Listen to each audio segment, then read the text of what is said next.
बिस्मिल्लाहिर्रहमानिर्रहीम, अस्सलाम वालेकुम। You are watching this Saleem Bukhari show, this is me Faiza Riaz. आज एक बहुत बड़ी तब्दीली आई है आइन की रूह से भी, कानून की रूह से भी। जो जस्टिस काजी फ़ाइज़ ईसा ने फैसला दिया है और उस फैसले को सुनाने के बाद बिलावल भुट्टो जरदारी जो कि सुप्रीम कोर्ट में मौजूद थे और अश्कबार भी हो गए। जुल्फ़िकार अली भुट्टो का जो ट्रायल था वो फेयर नहीं था, ये कहा गया।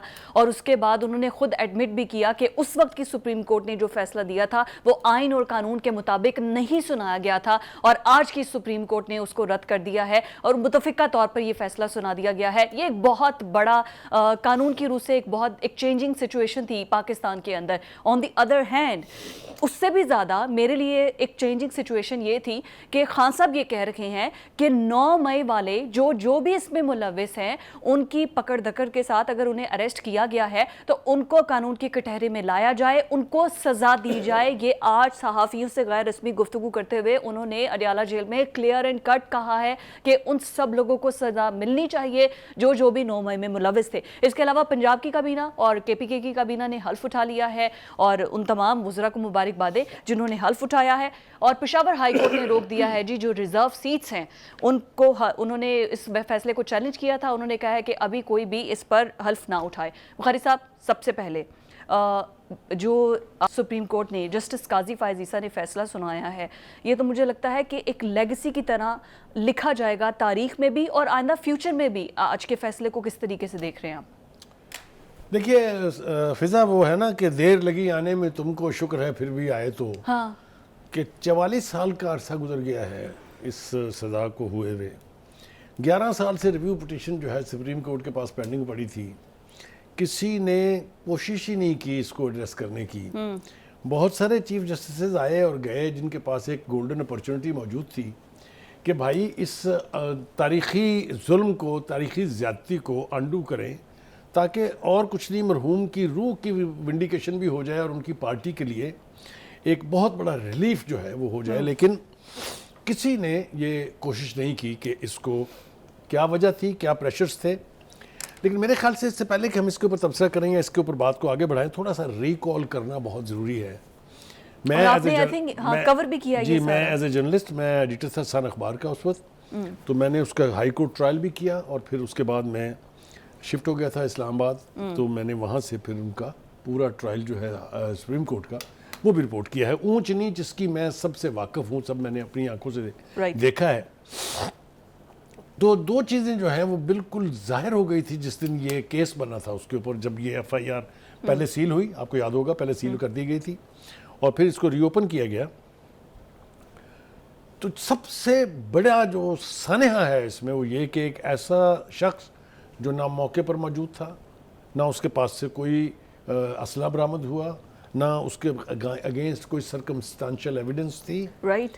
सिर्फ एक उनके कोई रिमार्क्स थे नेशनल असम्बली की प्रोसीडिंग के दौरान जिसको बुनियाद बना के फिर उनके वालिद का जो कत्ल हुआ वो उनके ऊपर डाल दिया गया, अहमद कसूरी साहब के।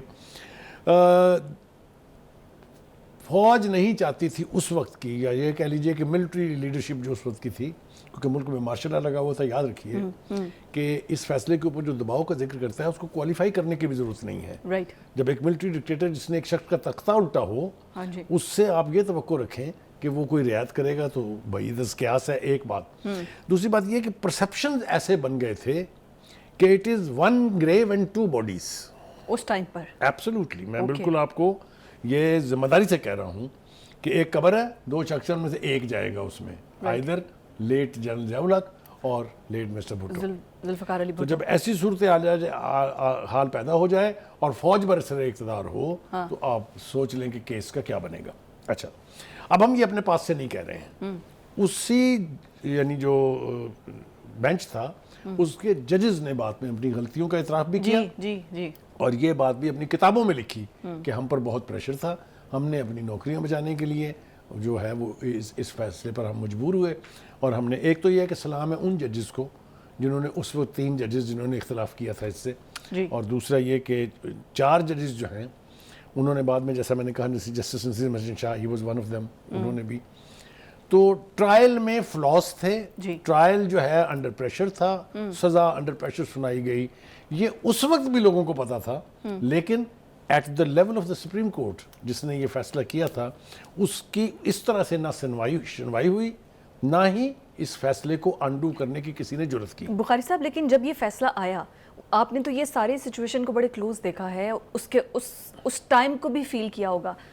पीपल रिएक्शन कैसा था, जर्नलिज्म का रिएक्शन कैसा था, लोग क्या लिख रहे थे उस टाइम पे, अगर आप बता सके। देखिए, मैं बिल्कुल आपको बता सकता हूँ, इसलिए कि मैं खुद भी उस वक्त जर्नलिस्ट था। एक तो ये कि इतने कदगन थे यानी इसके ऊपर, सहाफ़त के ऊपर, कि आप तसव्वुर नहीं कर सकते। उसका नाम तक लेना जो है वो बहुत बड़ा जुर्म समझा जाता था फॉर ईयर्स एंड ईयर्स। उसका नाम तक भुट्टो साहब का ना प्रिंट में था, ना टीवी पर था। नहीं कह सकते थे कुछ भी उसके। जिन्होंने कुछ कहने की कोशिश की, उन्होंने कोड़े खाए। राइट, आपके सामने है ना, ये पाकिस्तान नहीं, दुनिया की तारीख में पहली दफ़ा हुआ कि वर्किंग जर्नलिस्ट को कोड़े पड़े। हम उनको ट्रिब्यूट पेश करते हैं जिन्होंने उस वक्त सच बात कहने के लिए अपने आप को इस अजियत से दो चार किया।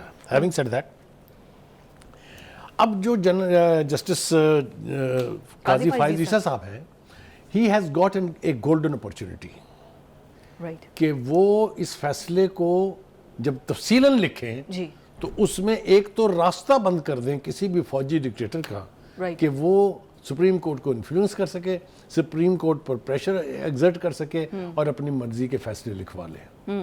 दूसरी बात, नाइंसाफ़ी अगर एक वक्त में हो गई है तो उसको जायज़ करार ना दिया जाना चाहिए और ना ही अब ये रही है जायज़। अब तो नहीं, इस फैसले के बाद तो नहीं है। मैं अर्ज़ करूँ इसलिए कि जो प्रेसिडेंशियल रेफरेंस था, जो प्रेसिडेंट जरदारी साहब ने जब वो सदर थे उस वक्त उन्होंने दायर किया था कि आप इस सूरत हाल को रिव्यू करें। जी, रिव्यू करें।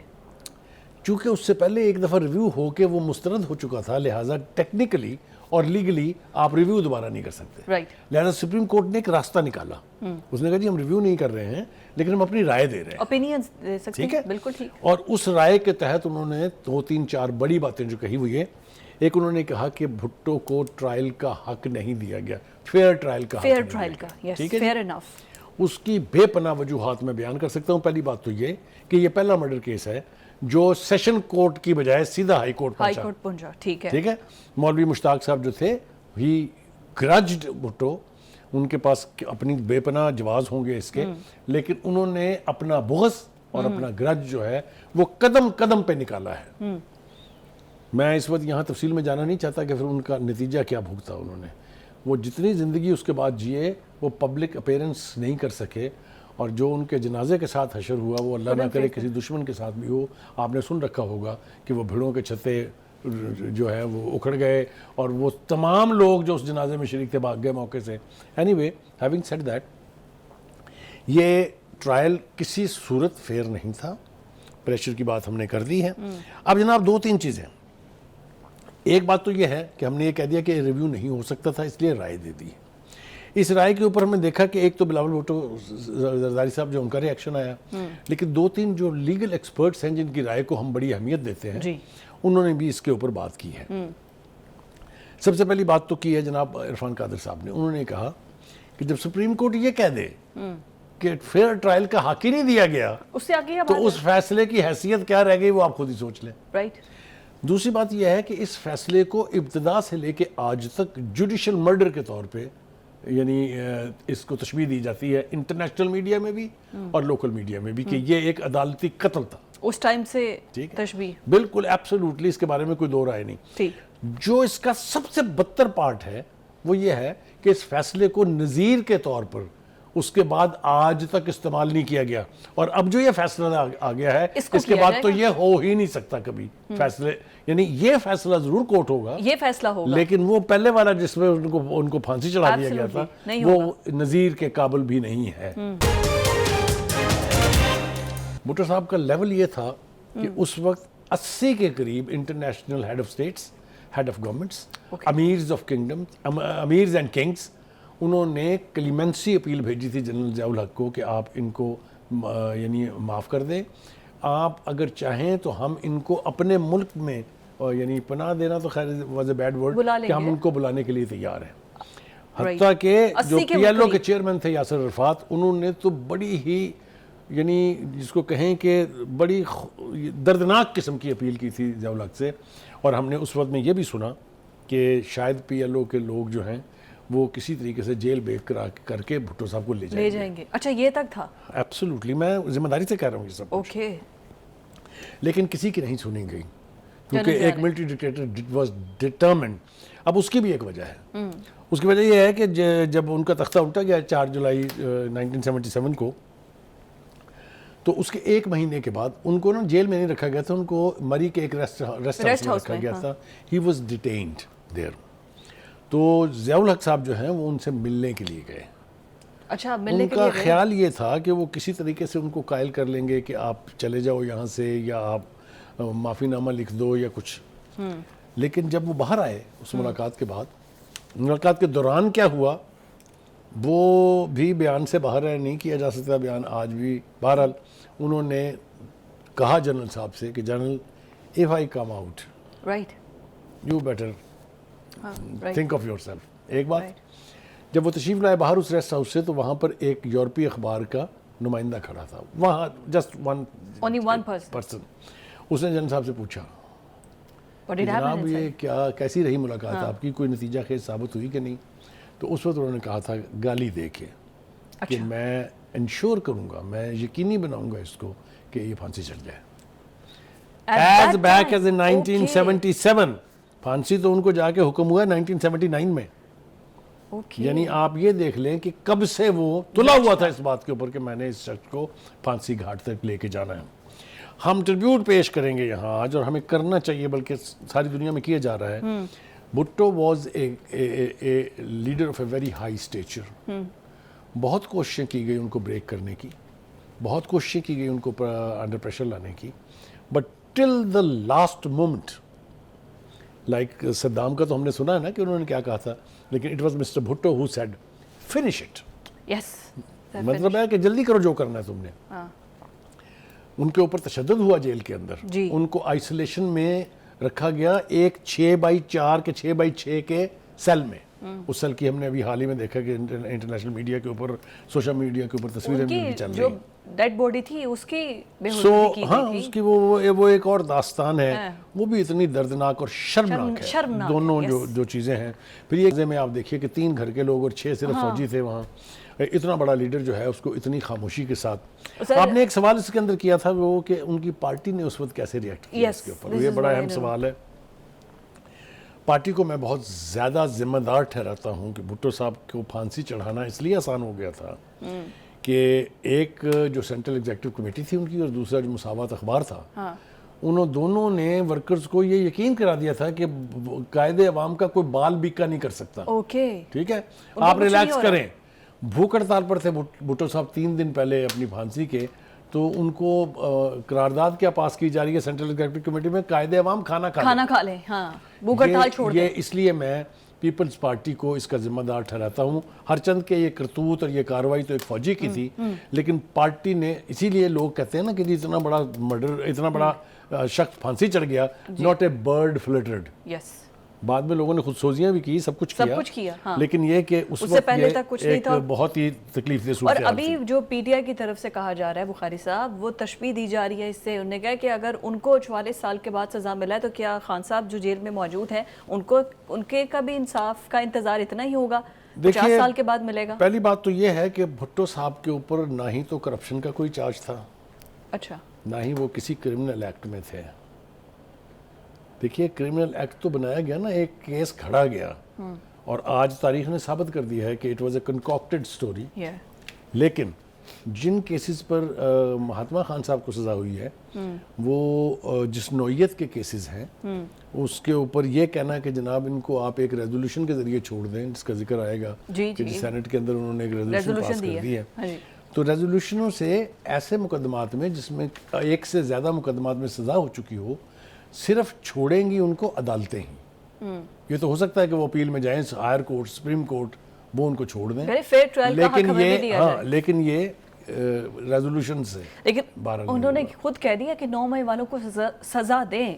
अब आ जाए जनाब उस तरफ, ये भी बड़ा खौफनाक बयान है। जी। देखिए, पहली बात तो यह है कि खान साहब जो है ना, वो यू टर्न के चुके मास्टर हैं, बादशाह हैं।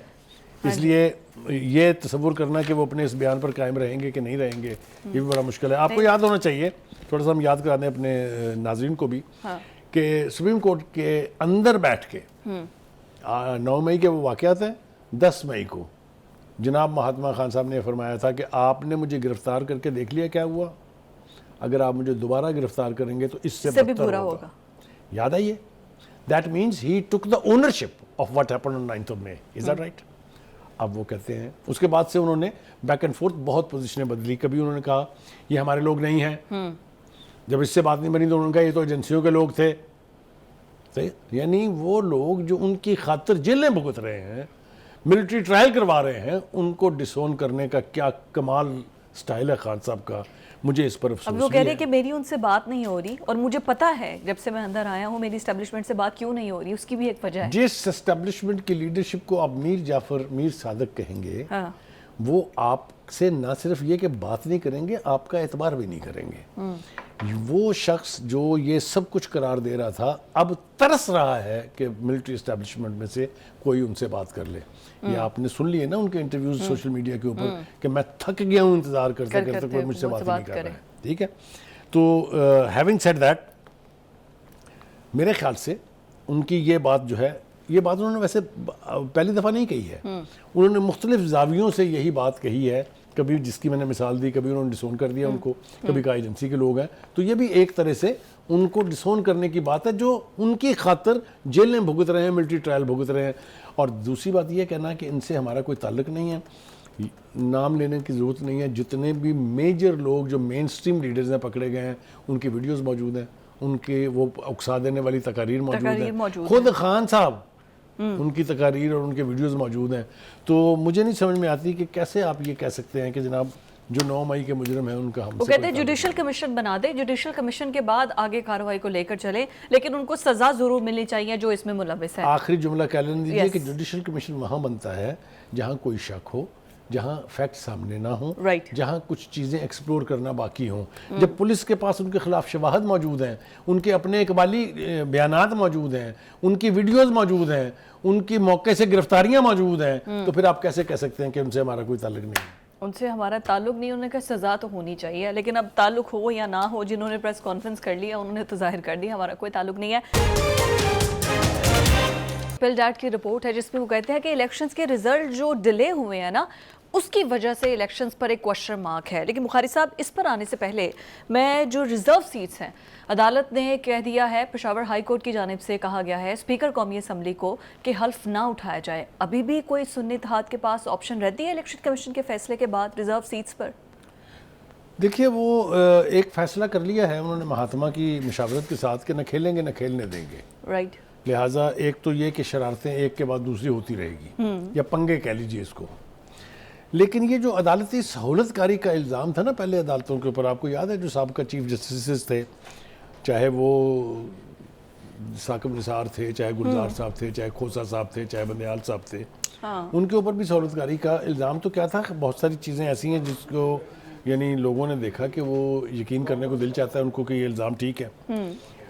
लेकिन अब ऑफ लेट लाहौर में भी होती रही है, आपको पता है कि बैठ के इंतजार किया जाता था कि पिटीशन तहरीर हो रही है, आप हम बैठे हैं रात को 2:30 बजे इंतजार कर रहे हैं कि आप आ जाएं। हैविंग सेड दैट, अब ये जो सिलसिला जारी है पेशावर में, पेशावर हाई कोर्ट जो है उसके 2-3 फैसले जो हैं वो हुकूमत भी वहीं पर होनी की है ना। मैं अर्ज करूँ, पहले उन्होंने इलेक्शन कमीशन का जो बल्ले वाला फैसला था, आपको याद होगा, वो उन्होंने मुअत्तल कर दिया। हाँ जी, बिल्कुल किया था इलेक्शन कमीशन। उसके बाद सुप्रीम कोर्ट में गए वो पिटीशन लेके, तो सुप्रीम कोर्ट ने उठा के फेंक दी बाहर, जजमेंट याद है ना आपको जी। अब ये जो फैसला हुआ है कि जी ये सीटें जो है वो डिवाइड कर दें आप बाकी की जमातों में, इसलिए कि इलेक्शन कमीशन के पास इसके अलावा और कोई रास्ता था नहीं। जब आपने ये सीटें उनको नहीं देनी because they are not registered party in the parliament, तो वो तकसीम तो होनी थी, कॉरम तो पूरा करना, ठीक है। तो इसके खिलाफ भी उन्होंने फैसला दे दिया कि जी आप ये कल तक हो, यानी हम हुक्म इम्तना जारी कर रहे हैं के लिए, और आप जो है इसके ऊपर ना लें। मेरी इतलात ये है कि इलेक्शन कमीशन ने फैसला किया है कि वो इसके ऊपर जाएंगे सुप्रीम कोर्ट में, जिस तरह बल्ले के फैसले पर गए थे। ओके, वहाँ से यकीनी तौर पे उनको रिलीफ मिलेगा, इसलिए कि इलेक्शन कमीशन का प्रेमिसेस बहुत अच्छा। अगर डिवीजन आप मुझे बता सकें सीट्स की अब क्या हो जाती है नेशनल असेंबली में? पहली बात तो ये है कि जनरली हम ये कह सकते हैं और बड़े वसूख के साथ कह सकते हैं कि अगर ये सीटें जो मखसूस नशिस्तें उन्हें नहीं मिली हैं, उन्हें अगर मिल भी जाए तो तब मैं कहता हूँ वो सारी भी मिल जाए, तब भी वो हुकूमत बनाने की पोजीशन में तो नहीं है।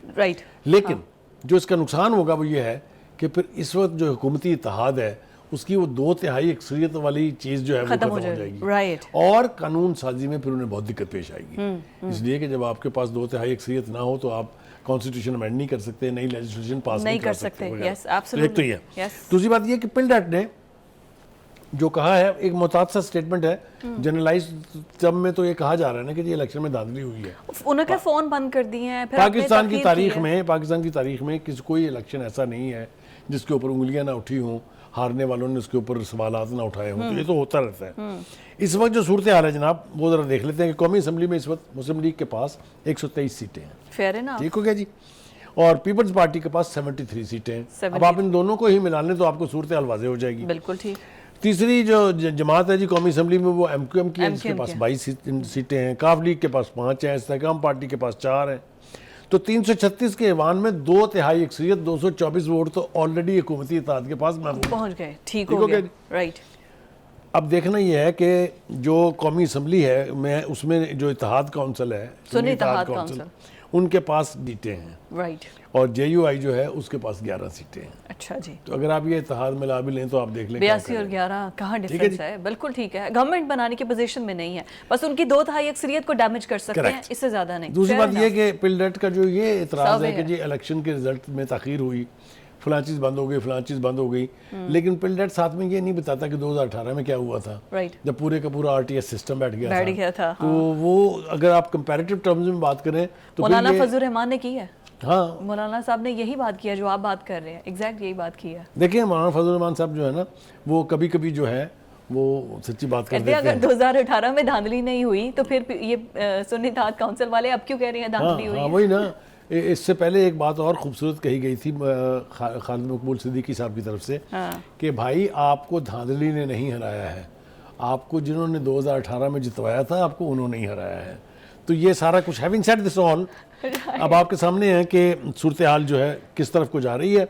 सुप्रीम कोर्ट क्या फैसला करता है, इलेक्शन कमीशन की पिटीशन का क्या नतीजा निकलता है, ये तो हम आने वाले दिनों में देखेंगे। लेकिन जैसा मैंने कहा, अगर उनके हक में भी फैसला हो जाए तो वो हुकूमत साजी के पोजीशन में वो नहीं है, लिहाजा उन्हें जीना पड़ेगा इस रियलिटी के साथ कि पीपल्स पार्टी, MQM और नून लीग का जो इत्तेहाद है मरकज़ में हुकूमत उन्हीं की बनेगी, वो भारी है, और आई थिंक बनना भी चाहिए। और जरदारी साहब सदर बनेंगे, उनके पास भी वोट तो पूरे हैं, ये हमने कल भी बात कर ली थी। आगे चल के बहुत ही मज़ेदार खबर है जो कि मैं नेक्स्ट हाफ में आपसे शेयर करूंगी। आपने शायद वो बैग देखा नहीं है रमज़ान के लिए जो तैयार किया है, वो हमारे ऑडियंस ने ज़रूर देखा होगा। रमज़ान पैकेज के हवाले से PMLN की तैयारी, यानी कि हुकूमत की क्या तैयारी है। रमज़ान आने वाला है और उसके हवाले से हुकूमत भी अपनी तैयारियां कर रही है, क्योंकि मरियम नवाज़ वज़ीर आला पंजाब हैं और उन्होंने प्रूफ करना है कि उन्होंने हर सूरत में अवाम को रिलीफ दिया है। तो इस हवाले से बुखारी साहब, हर बार हुकूमत जो है ना वो रमज़ान पैकेज का ऐलान करती है, तो रमज़ान पैकेज का जो ऐलान किया है उसमें जो आटे के थैले हैं ना, उस पर है तस्वीर बहू जी की।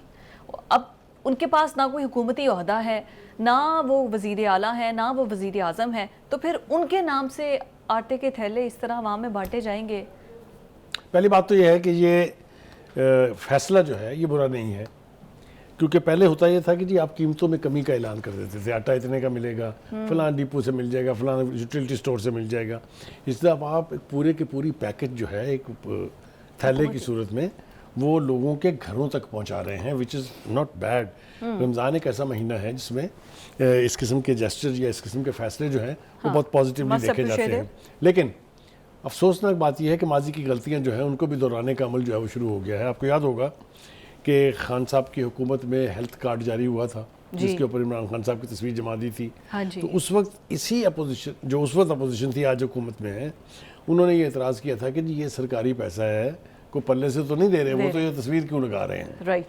तो अभी भी ये सूरत हाल बिल्कुल वैसी ही है कि ये जो पैकेज है, जो रमज़ान पैकेज के नाम से दी जा रही है जी, निगेबान रमज़ान, ये पंजाब हुकूमत का पैसा है, ये आपका हमारा आप टैक्स का जाती पैसा है, किसी एग्जैक्टली के पास से नहीं दे रहे, तो मेरे ख्याल से ये तस्वीर न छापते अगर तो ज़्यादा बेहतर था। पंजाब हुकूमत का मोनोग्राम होना इस बात का सबूत है कि कौन कर रहा है ये। जी। एक बात ये, लेकिन वो जैसा मैंने कहा ना कि हम कभी सीखते नहीं हैं माजी की गलतियों से, तो यही चीज़ अब दोबारा हो रही है, विच इज़ ऑब्जेक्शनेबल।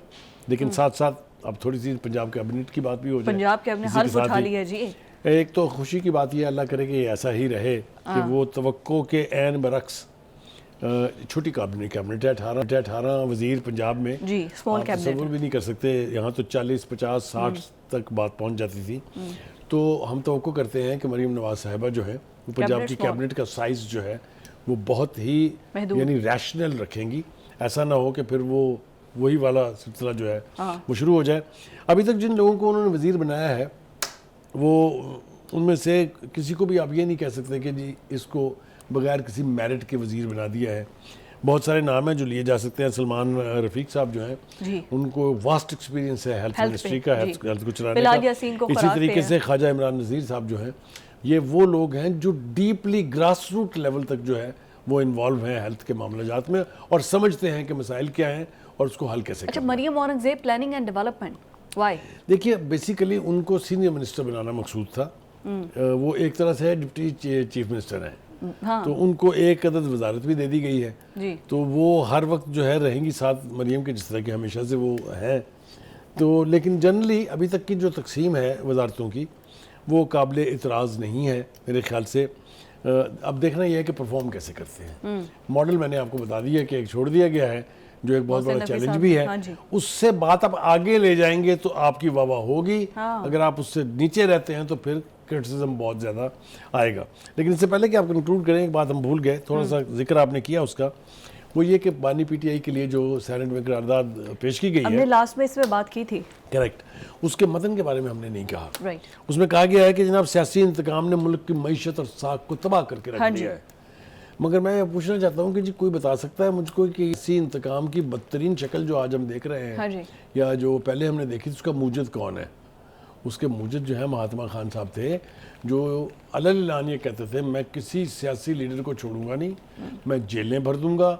और उन्होंने जिस तरीके से नैब को इस्तेमाल किया और जिस तरह से जेलें भरी भी उन्होंने, उसके बाद तो उनका गिला करना बनता ही नहीं है। एक जैसी जो गड़ा आपने दूसरों के लिए खोदा था उसी गड़े में आप अभी खुद गिर रहे हैं। तो लिहाजा आपको एतराज़ इसके ऊपर नहीं करना चाहिए। लेकिन हैविंग सेड दैट, इसका यह मतलब नहीं है कि बेगुनाह लोगों को आप किसी भी चीज़ में सजा दें। ट्रायल फेयर होना चाहिए, मेरिट्स और केस के मेरिट्स के ऊपर सज़ा और जज़ा का फैसला होना चाहिए। तो मेरे ख्याल से फिर हम ये तवक्को कर सकते हैं कि किसी को भी किसी ऐसे फैसले पर एतराज़ नहीं होगा जिसकी बुनियाद मेरिट्स हो। मेरिट्स पर हो भी ना, तो जिसके खिलाफ फैसला आता है ना उसको हमेशा ऑब्जेक्शंस रहते हैं। यही जो है वो हमेशा से रीत और रिवायत रही है, एटलीस्ट जितने मैंने फैसले देखे हैं इलेक्शंस के हवाले से भी और वैसे भी। बुखारी साहब, thank you so much, time बिल्कुल ख़त्म हो रहा है। नाज़रीन, ये था हमारा आज का प्रोग्राम। आपसे अब कल मुलाकात होगी। अल्लाह हाफ़िज़।